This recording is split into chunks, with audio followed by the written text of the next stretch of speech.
Okay, Avr0ra, this is a unique experience basically for you guys to have Artem here, because he basically does not have a public life, he doesn't do a coaching.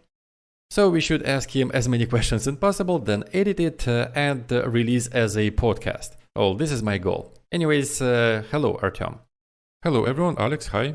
Our guest today, Artem oSpiel, is probably one of the top winners of all time on NL1K, NL2K online. Also a famous hand evaluator on poker strategy. We will talk about it later. Top cash games winner. What else can I say? Okay, let's go over the players. Tobias one of the best regulars. He's also known as Dude on Stars. And by the way, did you notice that we still saw the Taistos hand even though his opponent folded? This is the type of format we have here.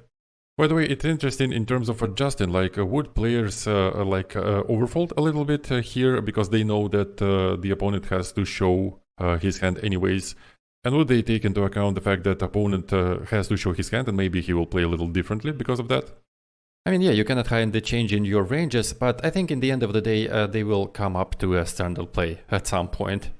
Okay, let's move on. Tobias is an invited player, a top rec, we both know him very well.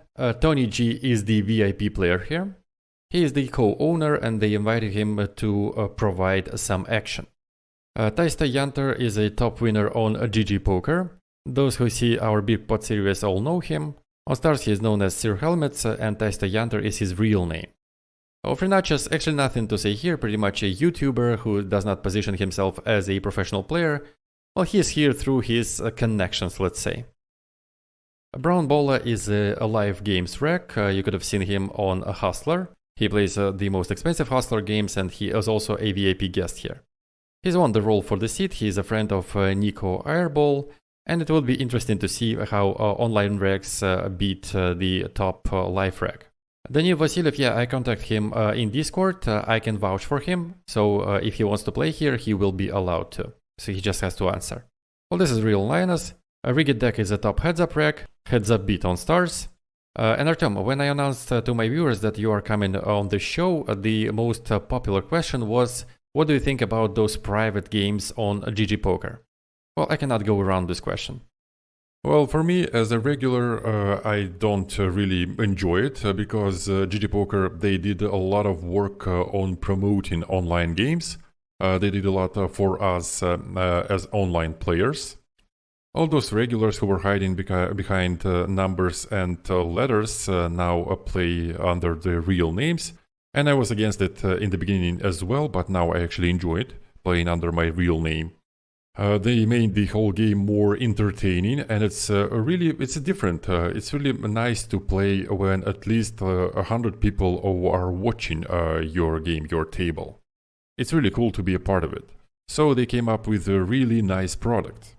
But as my friend said, what happened in the first game of those exclusive and private games was nothing but camaraderie from the site. So for now, I took out all of my money. And I'm not planning on participating in any of those.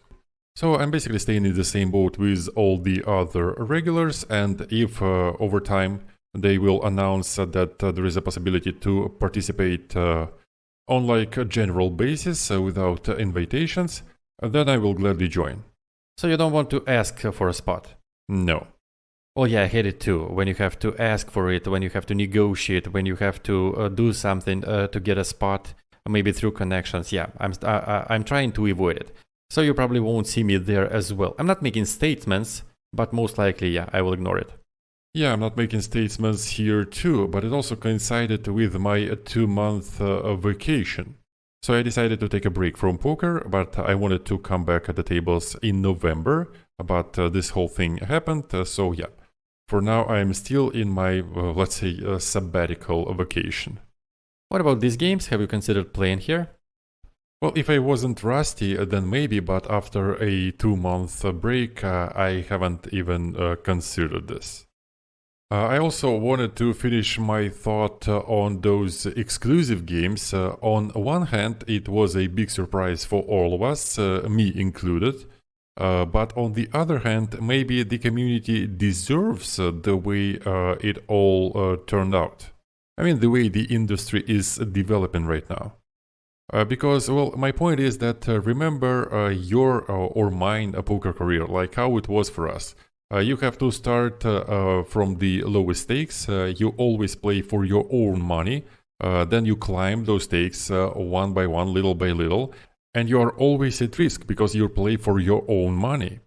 But now, if you take a look at, like, let's say, NL5K on GG Poker, if you go over the nicknames at the table, and it goes both for cash games and MTTs, you will see guys who came from poker schools. So they didn't have this same path in poker that you and me had. Like the proper way, let's say. Yeah, I get what you're saying. There's this new layer between players. Oh, by the way, a big bluff from Tony G. Tony G called on the big blind, the one that the actual big blind before the straddle.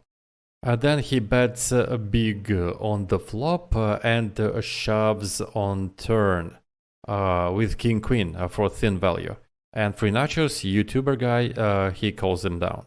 Well, I could have easily been here on the Free Nachos spot, so yeah, lucky me that I'm not there.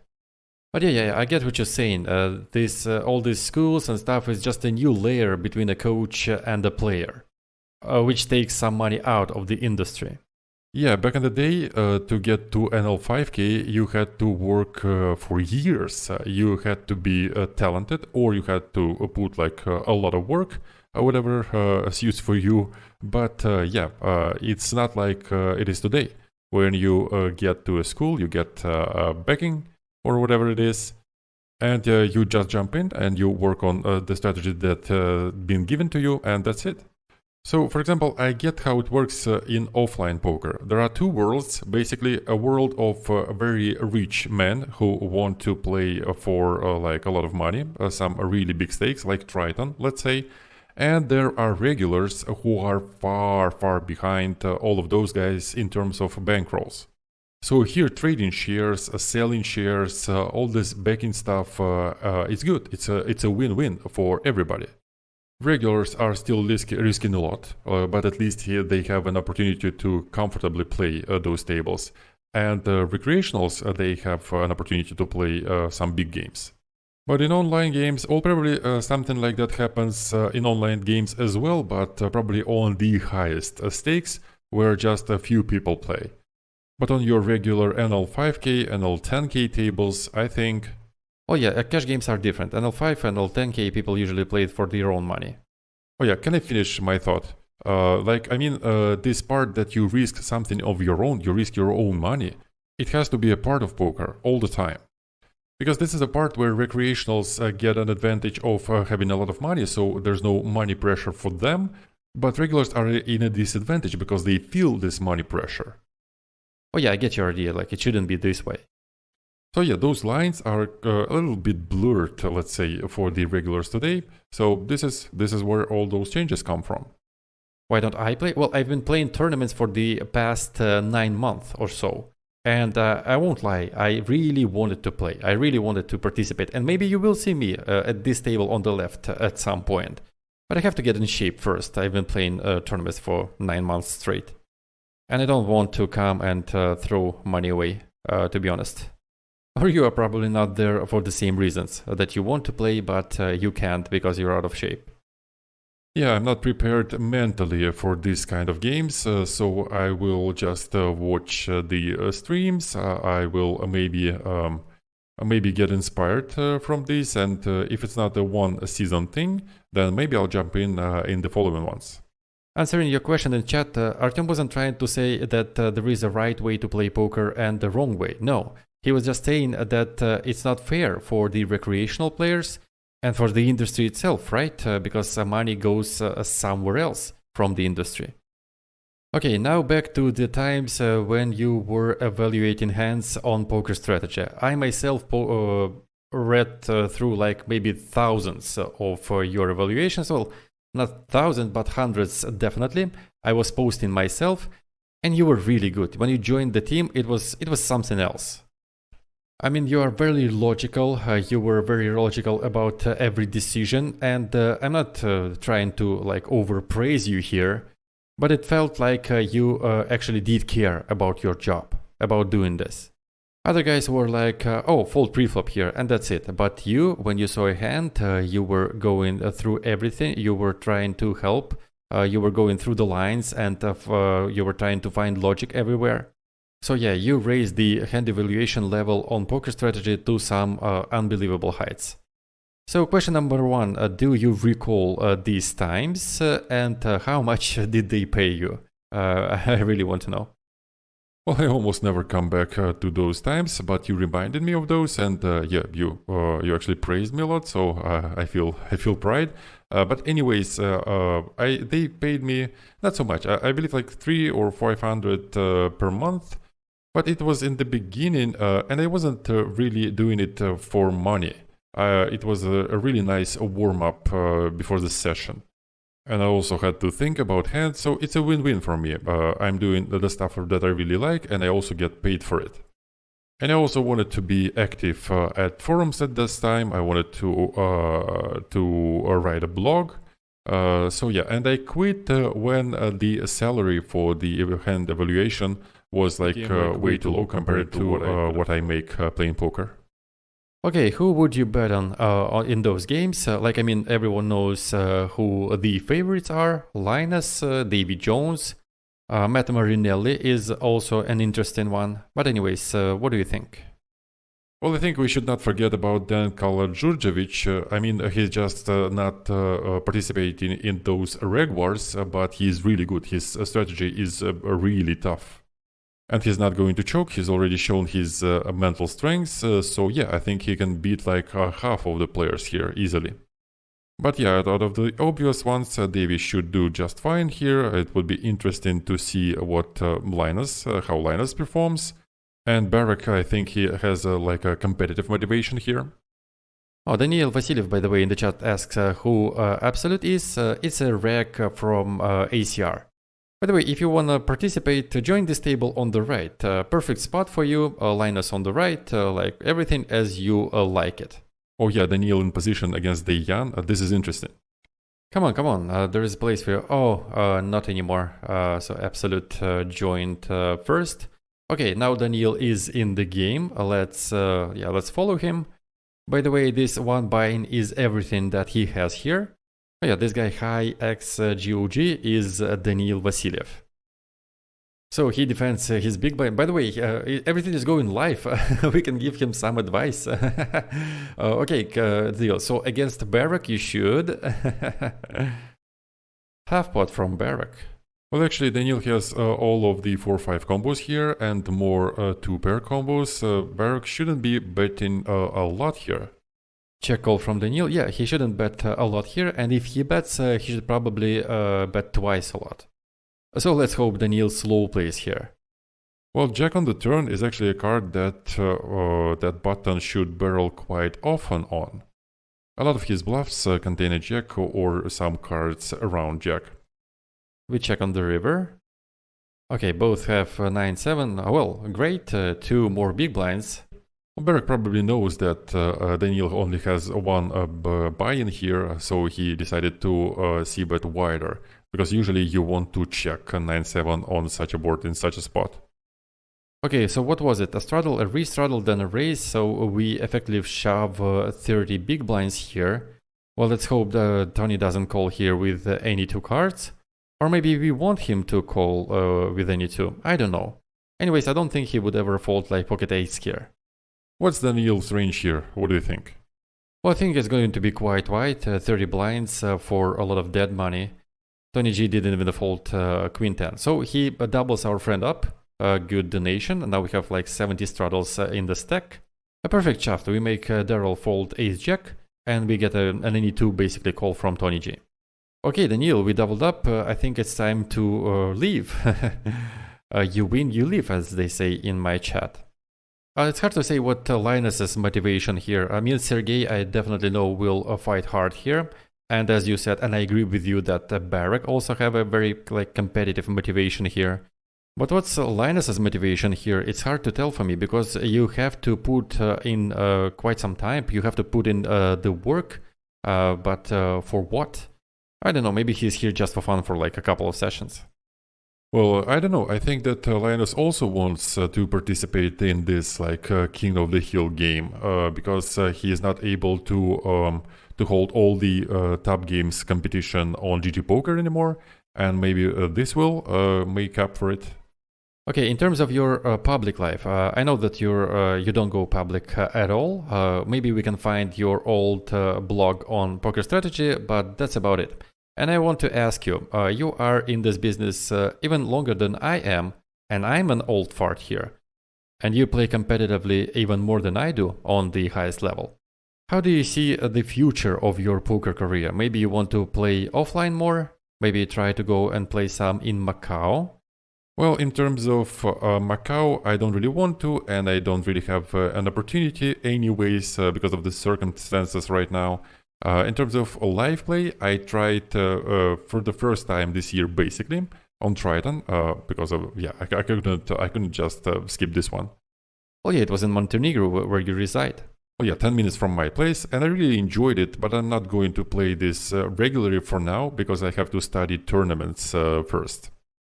Well, to be honest, it's not really profitable to play those Triton events in Montenegro. But anyway, sorry, I interrupted you. How do you prepare for these offline MTT games? Because I always thought that cash players just sit and play. Well, this is exactly how it is. to be honest with you, I play on my sheer enthusiasm. Or maybe watch millions finals on Tuesdays, let's say. Don't you think it's not enough?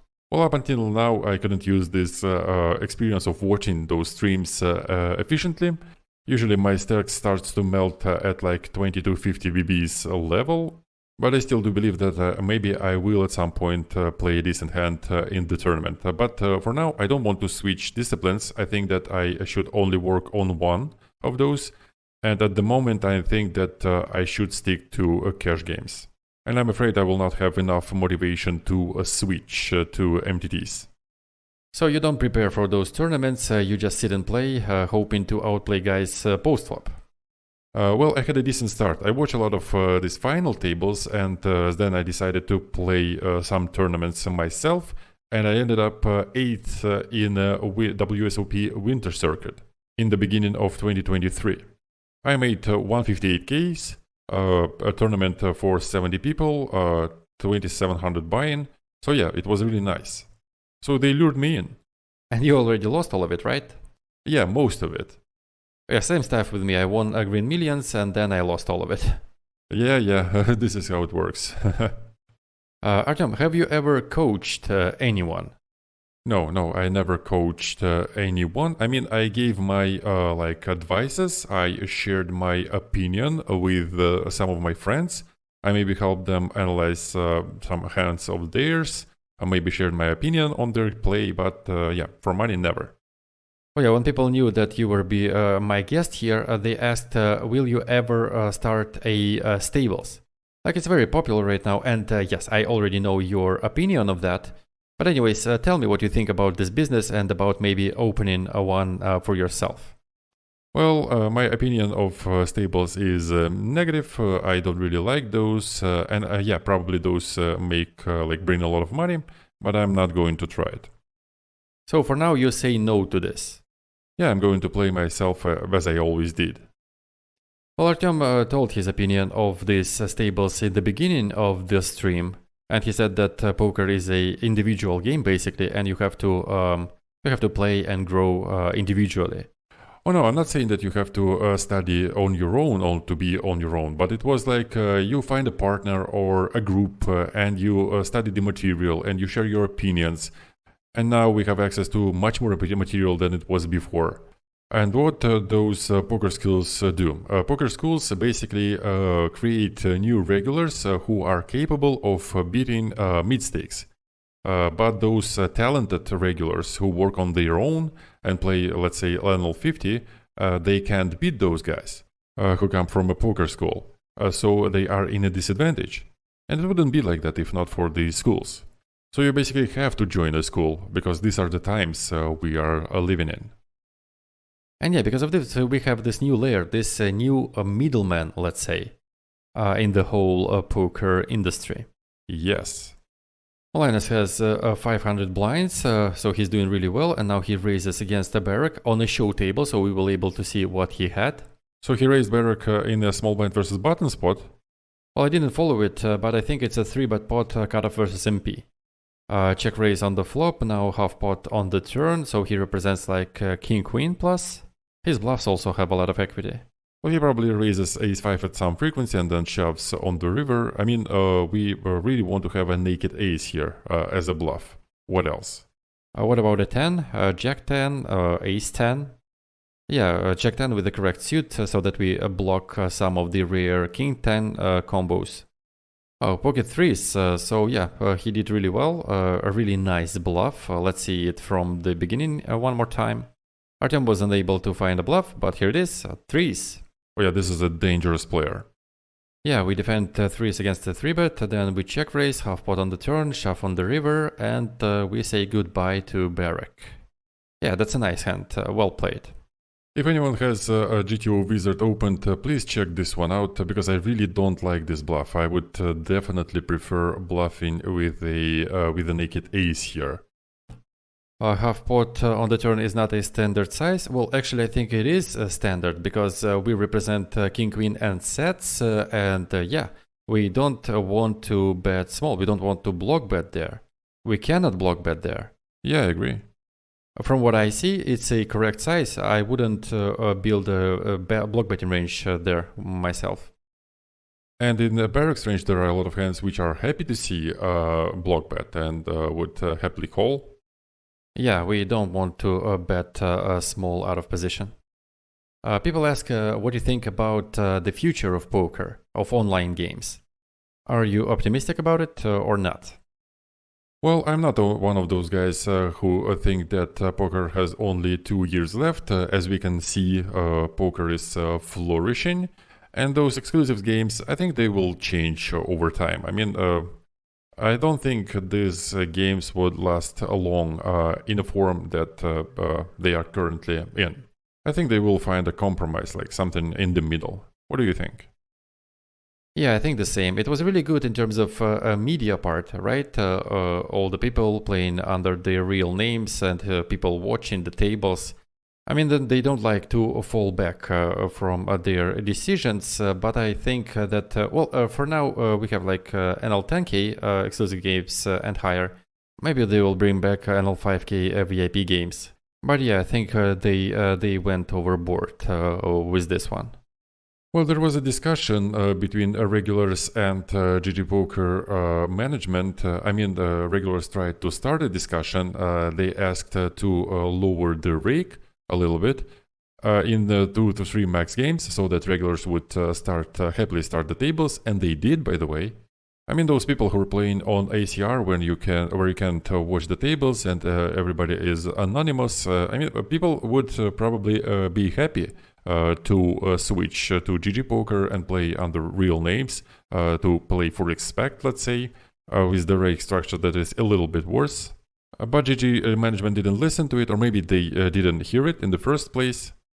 Oh, they did hear it, they just don't care. I personally created a complete rake structure for NL2K tables for 2 max, 3 max, 4 max, and so on, and they didn't even respond. Vanya sent it to the conference, and yeah, they didn't even say something like thank you for doing all that. We will listen to you and maybe change something, but they ignored it, and they made it even worse in the end. Well, I mean, I get that I'm an interested party here, but imagine we have a table like this one with Kala Djurdjevic, Barak, Linus, Rich, and Doothweller, and some advanced recreational player. And the game is quite expensive, 200, 400, and of course for this recreational guy, it's really interesting. He can win against these top players, because everyone can win in poker, right? And it's interesting for him, and it's also interesting for other people to watch, because regulars collide a lot in these games. Like, you can't avoid it.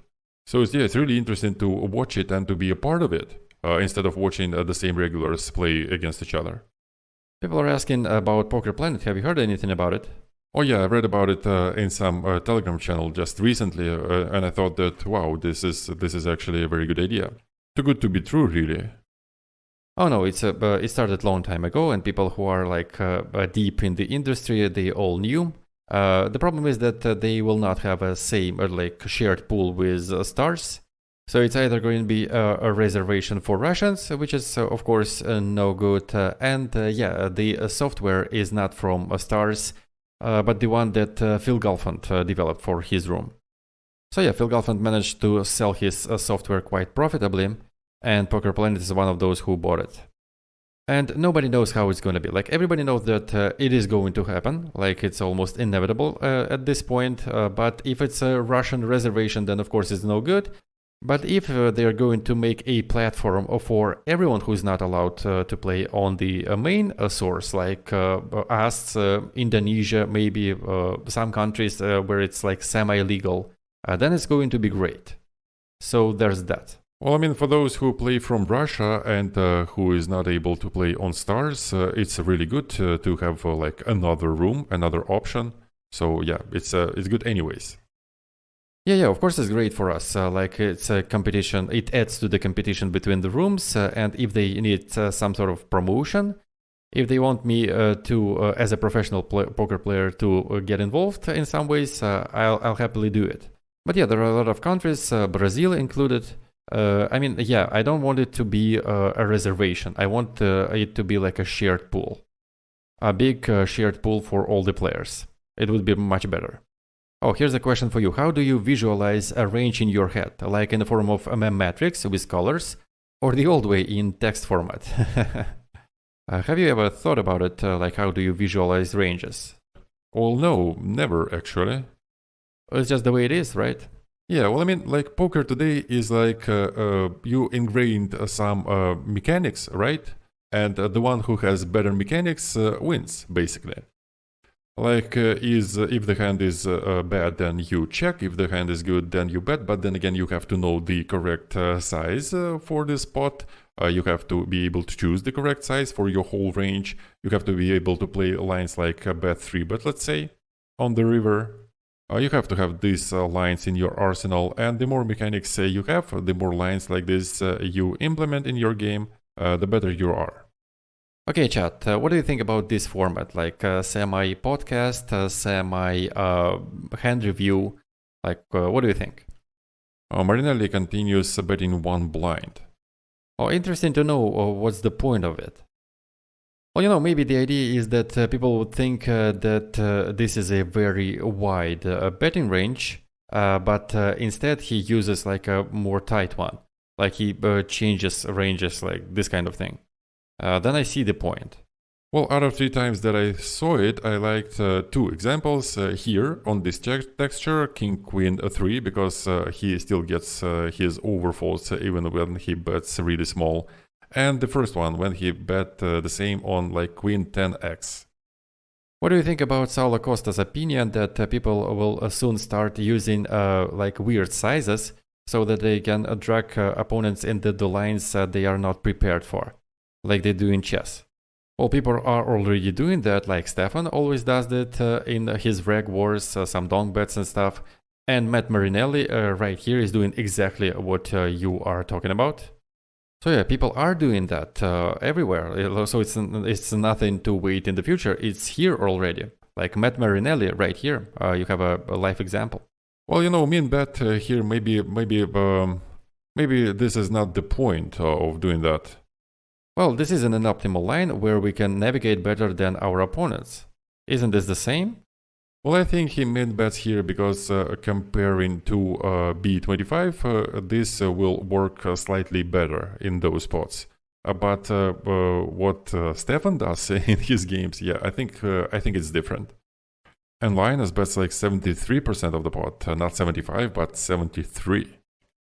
Oh yeah, Linus and his sizes, I've seen him betting like 90% of the pot or 1.1x or like 25, 45%. Like it seems like when he arrives on the river, he thinks on the spot what he wants to do and what sizes he wants to use.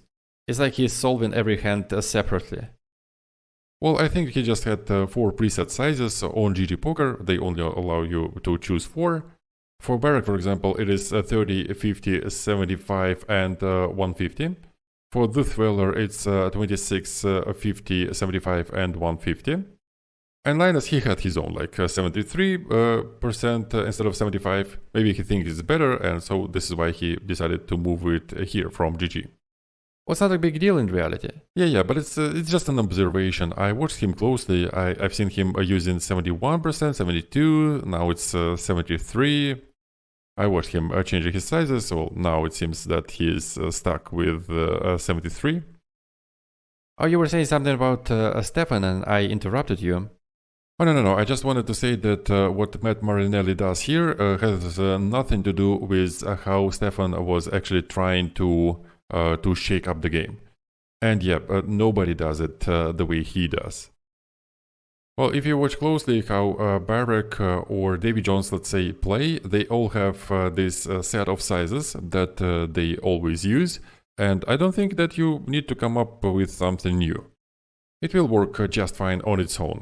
And trying to destabilize the game, well, it's something that you shouldn't try at home because it's dangerous. People in chat want you to assess who of the players have which expected value here. Like if you want to choose the three players, three top players, what your picks would be. Like, let's do it together. I will do my top three, and the chat will not see it anyways. Well, okay, whatever. Just you go first.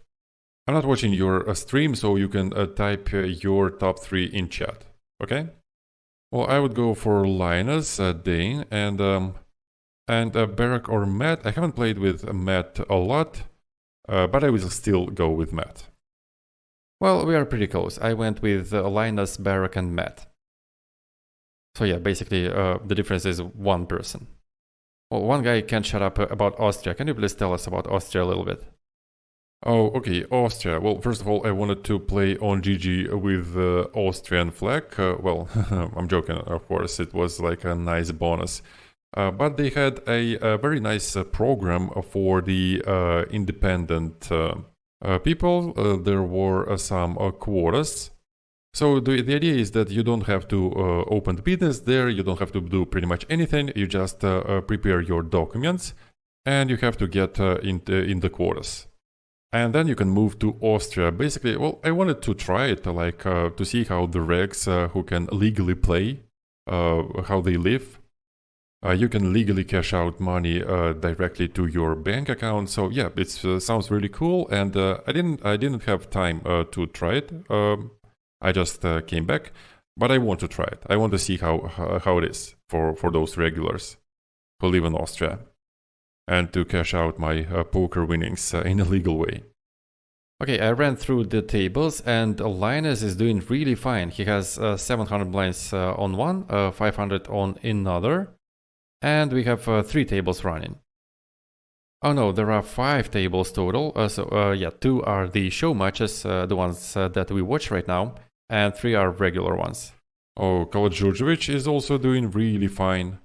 300, 200, and 200. Yeah, but Linus is probably still doing a little bit better. Davy Jones, according to his text, he's not that happy about what's going on here. Barak also have 100 blinds everywhere. Yeah, he's not doing good.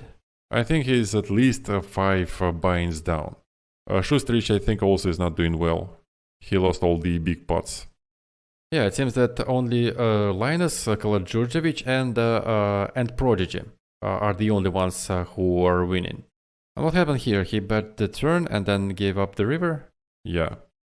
Yeah, I like this line. I think it's good. I think it's even good in theory. Or maybe under bluff.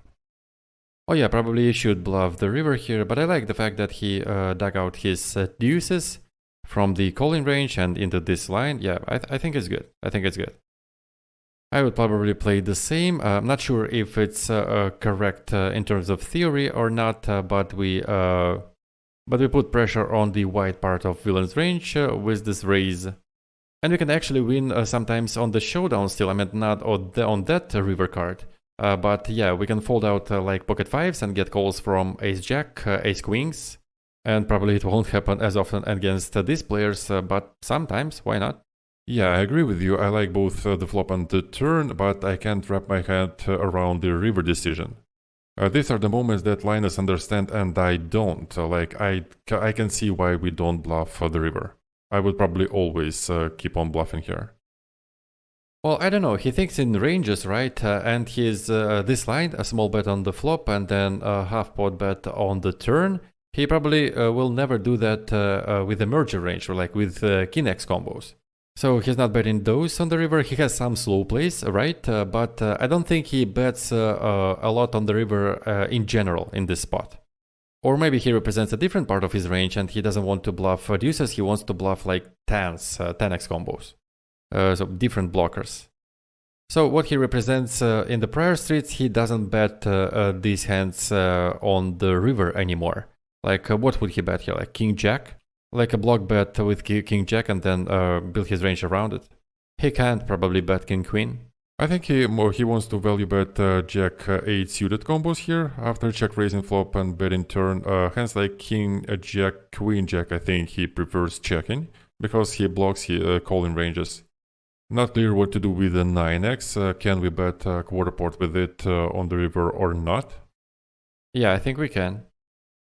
Yeah, like an underbet with a 9, I can see that, but I think that Linus uses like, he splits his sizes a lot, and he uses like different sizes, sizing line with his 9x combos, so he doesn't have a lot of those in this line.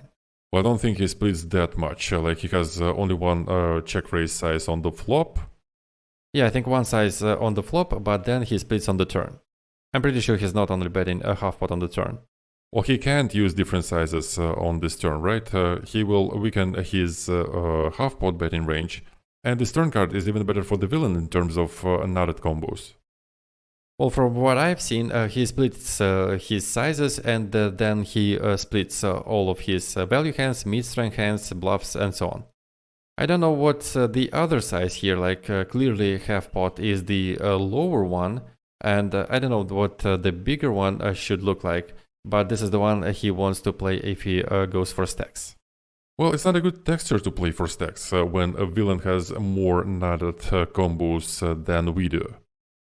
Why more? We have queen jack, we have boats. Yeah, we do, but if we check raise and then we bet pot twice, well yeah, he has more kings, he has more tens, we have none of those. And in terms of like 10-line combos, he will probably always bet call those on the flop, and we will not always check raise. So you think we shouldn't increase the pot here in Linus's shoes? Yeah, I think we don't go for stacks here, and if he uses a half pot, he doesn't have a second size. Yeah, you convinced me. You were so good at explaining it that I agree. Yeah, we don't really need to play for stacks here. So I changed my opinion on this one. Yeah, and about bluffing on the river, like maybe he bluffs sometimes with this hand on the river, but I'm really interested in his train of thought. Like he appears on the river and he realizes that his main hands are 9x combos, and he thinks, can I bet those for value? Probably not. Or he can, but not every time. This is how it works, I think. Oh yeah, for me it is not obvious that we cannot bet a quarter of the pot with our 9x combos. Well, yeah, and you know, he used a really small size on the flop for his check raise, so he probably wants a wider checking range for his king x combos to also be included in it. He has some king queen, king 10 combos, maybe some king x with a flush draw. I don't remember. Did we have a flush draw there? Yeah, there was a flush draw on the board. I just think that he only bets king x's on the turn that have additional equity. Like a blocker for a straight. So I think he only bets king queen on the turn. Everything else he checks, like king 10, king jack. Or maybe like a really low frequency bet. And he also wouldn't like raise a lot with those on the flop. So in his river range, he only wants to check king queen and some 9x combos. So I don't think he always gives up pocket threes with pocket threes on the river. I think he sometimes bet those also. Why he decided to give up this time? Oh yeah, Linus is a big master of using these small pocket pairs. He often uses them in aggressive lines, and then sometimes he would continue bluffing, sometimes he would not. And yeah, this is the area I can totally work on. There's an area to improve. Yeah, the previous time he decided to continue bluffing with threes, here he decided to give up. Well, I think that, what do you think about a 10x combo? Like, do we want to bluff a 10 in this spot sometimes? No, I don't think that he ever bluffs 10x here after raising the flop. Well, you have some showdown value, right? What are you talking about now, bluffing with a 10? Like a 3-bet pot against Barak or what? No, I'm talking about this hand where he decided not to bluff with deuces. Oh, no, I think all of his 10-8s, 10-7s, he just checks on the turn. Yeah, I agree, it's a pure turn check. He bets some 9s, some king X combos for the board coverage. But what's there left to bluff with? If he doesn't bluff for deuces, he pretty much never bluffs. Maybe he randomizes with every pocket pair. Yeah, I think he does bluff his pocket deuces in this spot, but not every time. And how he balances it, I have no idea. Maybe 50-50, maybe 70-30. And how he decides whether he wants to bet a 9 or not, and with what frequency. Or maybe he mixes literally everything, like sometimes he bets his 9-8 combos, and sometimes he checks. Oh look, he has all the deuces, 3s and 4s here, right? And maybe the suit has something to do with his decision. Like he blocks a spade here, hands like ace, deuce of spade. Or maybe this is why he decided to check. Like maybe without a spade, this hand is like slightly better to bluff. Oh yeah, it's possible. And for me, I would totally block bet a 9 on the river, face a raise pretty much every time, and give up unhappily. Oh yeah. Yeah, one of those spots where you keep finding yourself again and again, and you keep making those thin value bets. And I'm not saying that it's a bad idea. I think you should value bet thinly in those spots sometimes. Maybe not every time. Like maybe not as often. Oh, Wizard just said in chat that we block 2 combos of his folds. King X with a flush draw and Ace X with a backdoor flush draw. By the way, I said it before, I saw your post here, so yeah. Oh yeah, it's a nice argument. And by the way, what's with our King X combos? Do we continue with all of our King X combos on the turn? Oh yeah, of course. Small raise and then half pot, we should even defend wider than King X. Yeah, so it's irrelevant that we make him fold King X combos with the flush draw, because there are a lot of other King X combos that he will fold. Yeah, but we still block Ace X combos with a flush draw. Oh yeah, Ace Deuce, yeah, this is important. Well, it's better than nothing, right? Oh, AbsoluteTopUp just showed a bluff. Let's see this hand. He decided to bluff Jack 10 offsuit. Big blind versus EP, a check raise on the flop, turn bet, and the river bet. And the betting line is quite unconventional. A very nice hand. I wouldn't do that with his suits. Yeah, let's see it one more time from the beginning, because I wouldn't be able to pull off something like this. So Linus raises 2.2 EP, absolute calls with Jack 10 and a Jack of spades, and check raises flop. Okay, and this I can do. Then he bets 3/4 on the turn, yeah, like this size, but his size on the river, he's lowering down the size, half pot after 3/4, yeah, I would never do that. You would have bet 3/4. Yeah, and I wouldn't have bluffed with this hand. Well, not so many hands that we have here to bluff. Oh yeah, and this probably means that I'm under bluffing here. But maybe some club combos, some combos without a 10 of spades. Although maybe a 10 of spades is not that bad. Yeah, the more I look at this, the more I like it. He represents like some mid Queen X combo. Yeah, I think it's a nice frequency bluff. I don't think it's a pure one. And I think it's better than, well, let's say, 5-6 of spades. Oh yeah, definitely. I thought maybe some Jack 10s of different suits, but we don't have any, right? Yeah, we don't have those in our check raising range. A big hand going on here. AbsoluteTopUp shoves against brown bola. I actually missed the action completely, I'm sorry. Have you watched it? No, I missed it too. And it's a bluff again. Okay, the games are heating up, so a lot of bluffs lately. Let's see this hand from the beginning. It's a single raise pot. Yeah, it's a single raise pot. UTG versus button. So brown ball check calls the flop, then he overbets the turn, absolute overbets the turn, and shoves the river with pocket threes. Oh yeah, I like that. I mean, he has some two pairs with this board development, but we fold out a lot of stuff. Even an ace we can fold out, I think. Yeah. I really like this one. I really like this bluff with pocket threes. Oh, there was another interesting hand where Linus decided not to continue bluffing 7-8. Oh yeah, I found it. Let's go over this one from the beginning. Absolute top up raises, Linus 3 bets absolute calls. He bets third of the pot, not a range c-bet by the way, on this board. Then we have a second barrel on the turn, overbet by the way. I think it's okay after a small bet on the flop. And he gives up the river. Oh yeah, it's interesting. I didn't expect him to give up with this hand. A really interesting one, and I think that solver will always keep on bluffing with this hand. Yeah, I don't understand this one. The SPR on the river is not like immensely big. What do they have, like 300 BBs, right? So what blockers does he want to have here to bluff? Oh yeah, if he's not bluffing this, I can see what he bluffs here. Maybe he wants to block a5. Yeah, something like 5-4? 5-4, 5-6. Or maybe he decided that his strategy on the river is shove or check, and he didn't really want to shove. Oh yeah, it's very expensive to shove here, very expensive, like he has 26k left, so definitely no shoving here.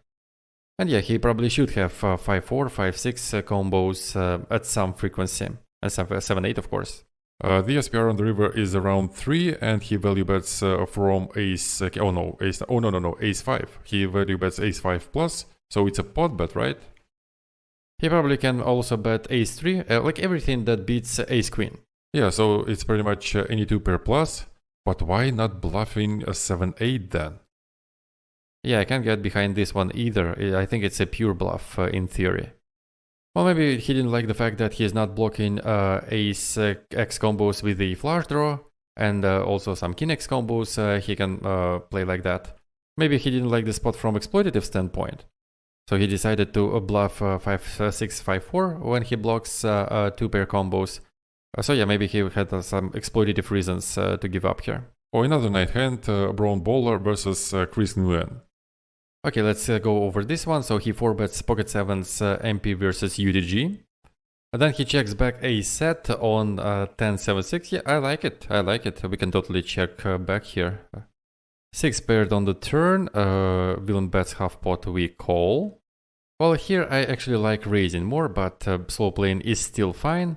And then on the river, Villain overbets, so we shove, and he pays. I think Chris overplayed his jacks here. Yeah, I also think that he overplayed it. I mean, he's not expecting to see a set, right? But he can totally see pocket aces. Yeah, Chris played like he is against a capped range, but it's not. Yeah, he can also have a 6x. He can have aces in his range. So yeah, overbetting then calling a shove is a mistake. It's an EV loss. I mean, we have some decent equity on the river, but not big enough to overbet. But then we overbet, and not only we overbet, we call a shove as well. So yeah, it's like really going over the top. Yeah, it's a nice hand, like Brown Ball outplayed his opponent. Although, no, it's not like Brown Ball outplayed him. It's more of a Chris underestimating his opponent. Losing a stack in a spot where he definitely shouldn't go all in. Okay, this is it for today. Thank you very much for watching, guys. Yeah, thank you everyone. Thank you for inviting me. It was really nice. Yeah, we really like listening to you. You should come more. And not only here, other places as well. So yeah, thanks again, and goodbye everyone. Bye bye.